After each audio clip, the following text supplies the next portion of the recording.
¿Qué tal amigos y amigas de todo el país? Sean bienvenidos a este su programa De la mano con la justicia. Quien les saluda como siempre su servidora Génesis Recuero en compañía de nuestro compañero Germán Sánchez. En esta ocasión vamos a conversar con el magistrado presidente de la Corte Suprema de Justicia, José Ayo Prado Canals.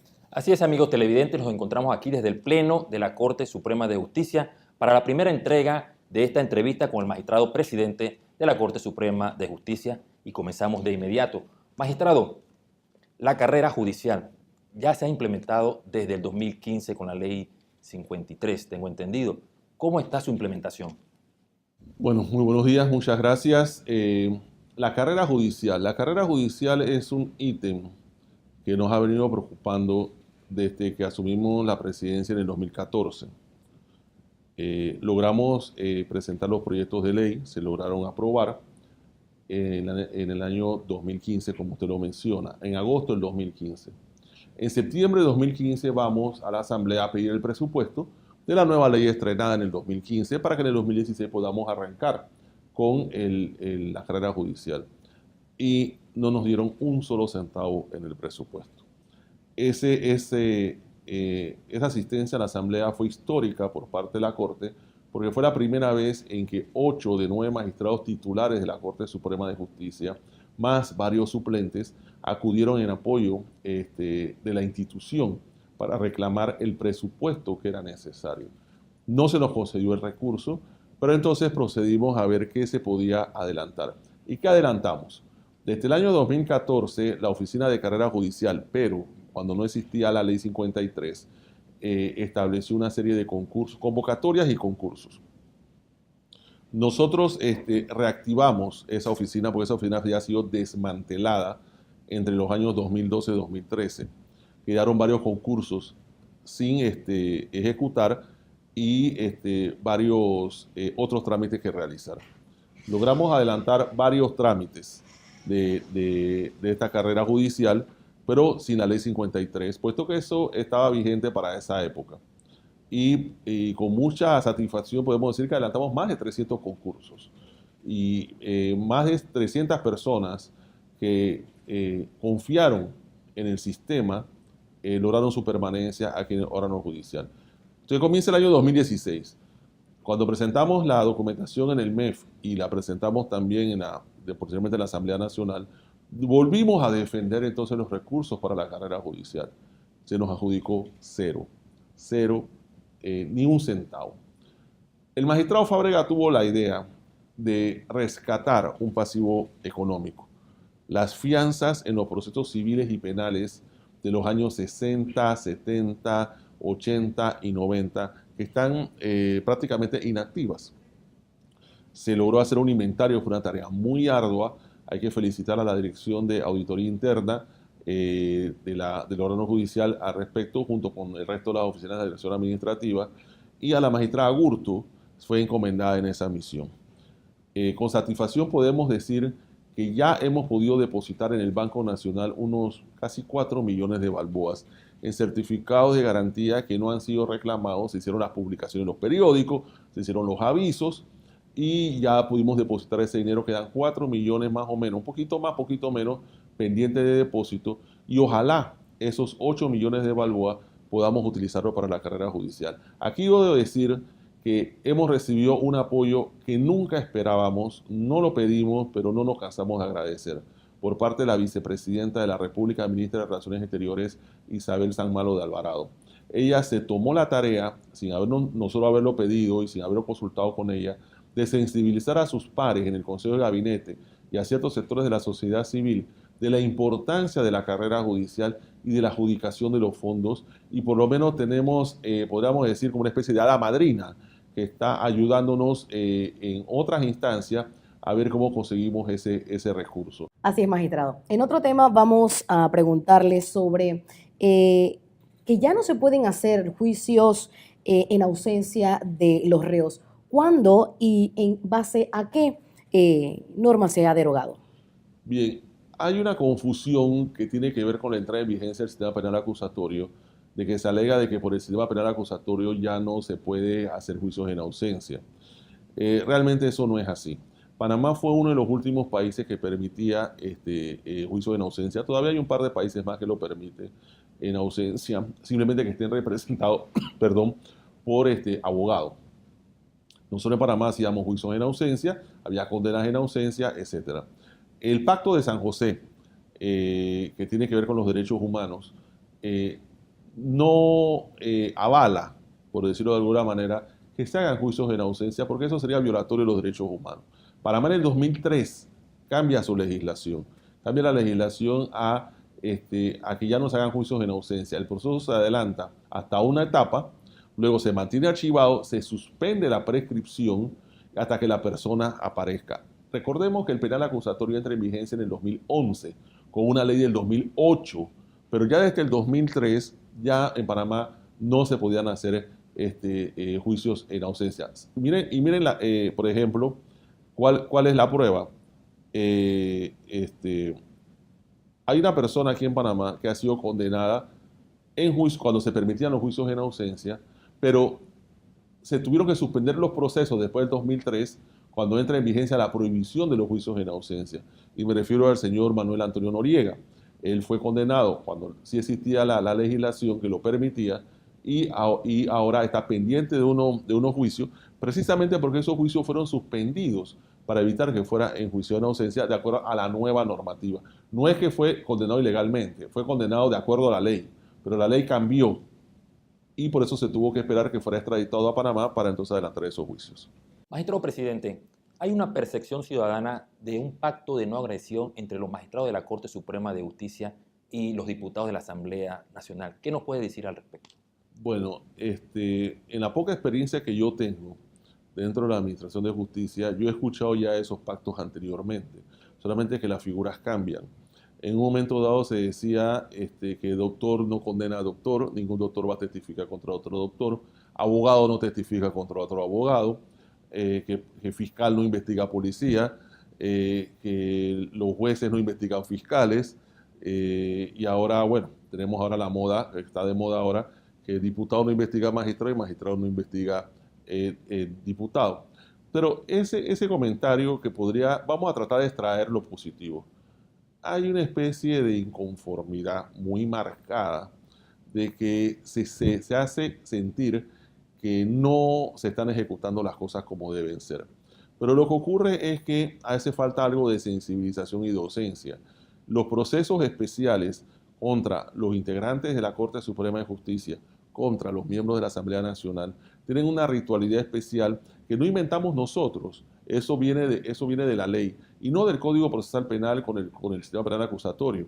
Eso viene de este libro tercero del Código Judicial. Eso viene de mucho antes. Y esto ha ido evolucionando poco a poco para evitar precisamente que haya un ambiente de impunidad.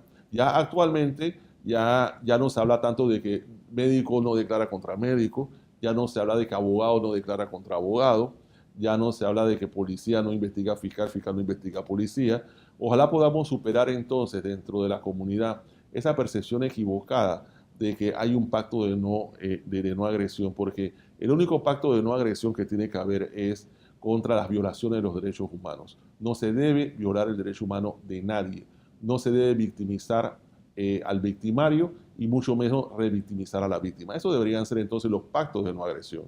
En ese sentido, ¿qué nos puede adelantar o qué se puede decir con respecto a los casos que se le siguen al diputado del Parlacén? Bueno, la ley obliga a guardar mucha reserva en cuanto a lo que se llama el respeto a la presunción de inocencia, lo que es la reserva del proceso, lo que es el derecho a la intimidad, el debido proceso. Esto es por parte de nosotros los funcionarios. Y el Código Procesal Penal en su parte inicial, en sus primeros artículos, lo dice claramente. Para el fiscal, para el policía, para el juez, para el defensor, para el auxiliar, le está prohibido hacer comentarios o dar a conocer la identidad de las personas. Esta prohibición es para los que están operando dentro del sistema judicial. Esto no opera para la víctima, no opera para el público en general. Nosotros no podemos estar explicando las cosas tratando de hacer ver de alguna manera como que la persona es culpable o como que es inocente. Pero ¿cómo están los procesos?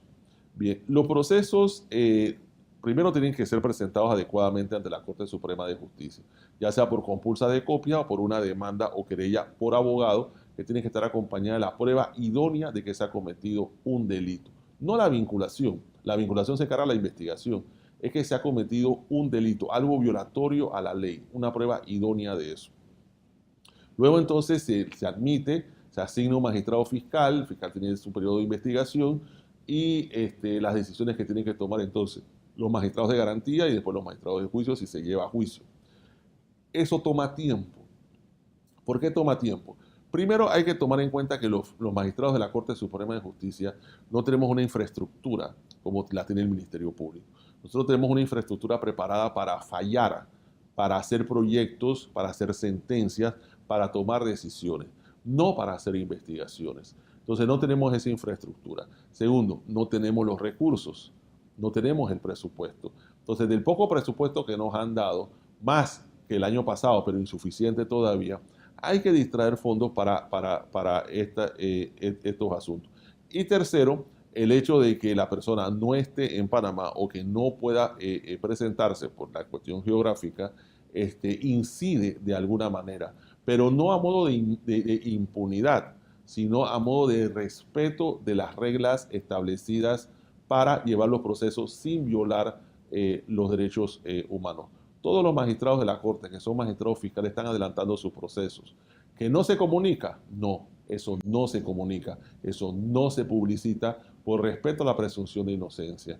Los resultados se tienen que ver después, si es que hay algún resultado, y ese resultado entonces, bueno, la comunidad tiene toda la oportunidad de opinar al respecto. Pero el transcurso de la investigación es de manejo muy reservado para respetar los derechos fundamentales de la persona. Vamos a una pausa, amigos televidentes, y continuamos más con el magistrado presidente de la Corte Suprema de Justicia, José Eduardo Ayub Prado Canas.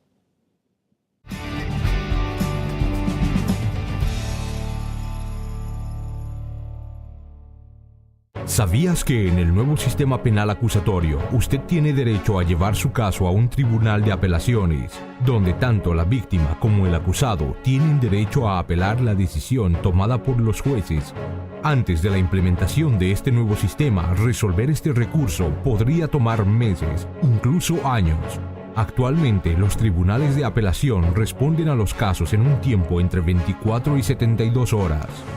Sistema penal acusatorio, rápido, moderno y participativo.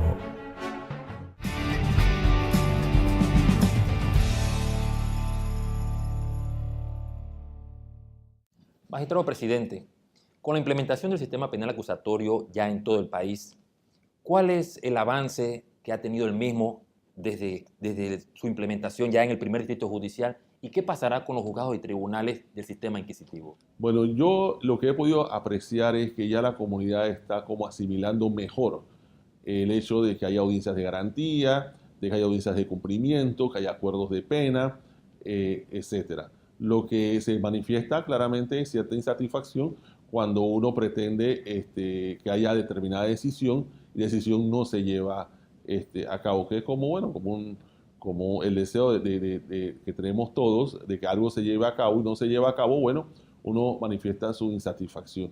Pero se está respetando la institucionalidad. Nosotros lo que estamos preocupados ahora mismo es hacer las mediciones. Y por eso ya firmamos un convenio con la Cámara de Comercio, Industrias y Agricultura de Panamá para que hagan un monitoreo de qué se está haciendo en el penal acusatorio. Ya hemos firmado un convenio con la Universidad Santa María de la Antigua. Ahora el 24 de marzo lo firmamos, hace unos días atrás, el 24 de marzo, lo firmamos para también que la Universidad Santa María de la Antigua nos ayude con monitoreo. Son monitoreos diferentes. La Cámara de Comercio nos va a monitorear como usuario del sistema. La Universidad Santa María de la Antigua, la Facultad de Derecho, cuyo decano es el magistrado Harley James Mitchell Dale, nos va a monitorear académicamente. Los fallos tienen o no tienen motivación. Los fallos tienen o no tienen una fundamentación jurídica. Entonces, haciendo esa comparación de esos dos monitoreos, que nos faltará el tercer monitoreo, que lo estamos animando a la Embajada de Estados Unidos para que nos ayude con ese tercer monitoreo y cualquier otro monitoreo que se quiera presentar, por supuesto, para ver entonces qué resultado le estamos dando y poder entonces mejor contestar su pregunta. Porque ahora mismo Son 6 meses que se ha implementado el sistema aquí en Panamá. Ha habido que hacer muchos ajustes, ha habido que hacer muchas adecuaciones, pero necesitamos medirlas, necesitamos documentarlas, pero científicamente, desapasionadamente, para que de esa manera, cero emoción y mucha razón, podamos aplicar los correctivos. ¿Y esos juzgados y tribunales que son parte del sistema inquisitivo, cómo quedarían? Bien, el órgano judicial hizo una apuesta muy arriesgada y por eso es que se estima que el penal acusatorio es muy caro y lo voy a explicar a la comunidad. Nosotros tenemos ahora mismo 2 sistemas en Panamá, San Miguelito, Colón, Chorrera, trabajando de manera paralela. En Chiriquí también, pero ya era en menor grado. ¿Cómo de manera paralela? Los 17 juzgados de circuito de Panamá, los 3 juzgados de circuito de Chorrera, los 3 juzgados de circuito de San Miguelito y los 3 juzgados de circuito de Colón siguieron trabajando normalmente. Ninguno se cerró ni se ha cerrado. A la vez hemos nombrado 36 jueces de garantía en Panamá. Hemos nombrado 15 magistrados de Tribunal de Apelaciones para todos los circuitos judiciales. Pero el segundo Tribunal Superior y la Sala de Congestión han seguido trabajando.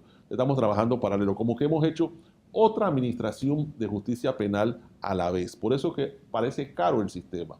Pero ¿qué es lo que se pretende? A partir del 2 de septiembre ya no deben generarse más expedientes que los estrictamente necesarios por parte del Ministerio Público.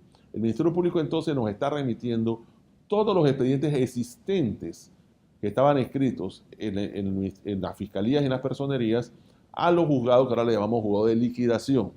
El Ministerio Público le llama fiscalía de descarga. Entre la descarga y la liquidación, nosotros entonces vamos a agotar todo lo que comenzó por escrito, va a terminar por escrito. Y todo lo que comience oral, va a terminar oralmente. Cuando los juzgados ya queden sin expedientes, o bueno, no sin expedientes, con un número mínimo de expedientes, hay que hacer un trabajo de administración de recursos humanos para ir entonces cerrando juzgados y el resto de los expedientes que queden ir asignándoselo a los otros juzgados. Cosa que paulatinamente, por ejemplo en Panamá no queden 17 juzgados, que vayan quedando 15, que vayan quedando después 13, que vayan quedando después 11, cosas así. Pero ¿qué vamos a hacer con los juzgados que supuestamente están cerrando? Definitivamente aquí no va a haber desempleo, aquí no va a haber botadera, aquí no va a haber destitución. Todo esto se está planificando para que el personal, bien, migre hacia la oralidad, si así lo desea, o si no, para reforzar otras jurisdicciones. Por ejemplo, la jurisdicción de adolescentes penal, que no se diferencia mucho del adulto, tiene sus marcadas diferencias, pero no mucho, es escrito, y entonces a lo mejor este personal puede entonces reforzar la jurisdicción de adolescentes penal para entonces poder eliminar la morosidad, o la jurisdicción de familia, o la jurisdicción civil, o la jurisdicción comercial, qué sé yo, pero nunca disminuir el número de funcionarios del órgano judicial, sino tratar, 1, aumentar su calidad, y 2, aumentar su cantidad. Así que de eso no debe haber mayor preocupación, pero sí es una tarea muy compleja de recursos humanos ir viendo qué vamos a hacer con los juzgados cuando vayan agotándose los expedientes. Ojo, la pregunta anterior se hizo a base a los los juicios en ausencia. Va a haber expedientes que van a quedar latentes porque hay reos en ausencia en la escrituralidad. Bueno, cuando esas personas aparezcan, habrá entonces, esos expedientes tendrán un juzgado de liquidación que los atienda. Entonces ahí no va a haber mayor problema porque la administración de justicia es expedita y es gratuita según la Constitución. Y nosotros vamos a proceder conforme a eso. Eso ya ha ocurrido en Coclé, ya ha ocurrido en Veraguas, ya ha ocurrido en Herrera, ya ha ocurrido en Los Santos, así que no va a haber ningún problema que se replique en Panamá. Magistrado, ¿ya habrá fecha de cumpleaños para el cierre entonces de estos juzgados? No, porque nosotros tendríamos que aventurarnos a forzar al Ministerio Público a hacer las investigaciones y eso no es conveniente. A medida que el Ministerio Público vaya enviando los expedientes al órgano judicial, el órgano judicial diligentemente va a ir fijando las fechas de audiencia o va a calificar los sumarios con sobreseimiento si cabe el sobreseimiento. Pero nosotros no podríamos entonces aventurar qué va a pasar con un proceso porque no sabemos cuántos recursos se van a interponer, no sabemos cuánto va a durar una apelación, etc. Recordemos, miren, hay 3 juzgados penales en Colón, 3 juzgados penales en Chorrera, 3 juzgados penales en San Miguelito y 17 en Panamá. Estamos hablando de 9 juzgados más 17, estamos hablando de 36 juzgados de circuito.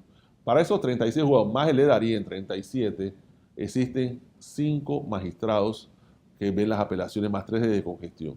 O sea, contra 36 juzgados que envían expediente en apelación, 8 los resuelven. Eso se transforma en un cuello de botella. Entonces hay que tener mucho cuidado con hacer anticipaciones aventuradas. Yo prefiero ser parco, prefiero ser prudente y prefiero ser conservador. Pero de que va a existir la liquidación, va a existir. Ya ocurrió en Coclé, ya ocurrió en Veraguas, ya ocurrió en Herrera, ya ocurrió en Los Santos y ojalá pueda ocurrir próximamente en Chiriquí, Bocas del Toro. Amigos televidentes, hasta aquí la primera parte de esta entrevista con el magistrado presidente de la Corte Suprema de Justicia. La invitación para que nos acompañe en el siguiente programa de La Mano con la Justicia. Que Dios los bendiga.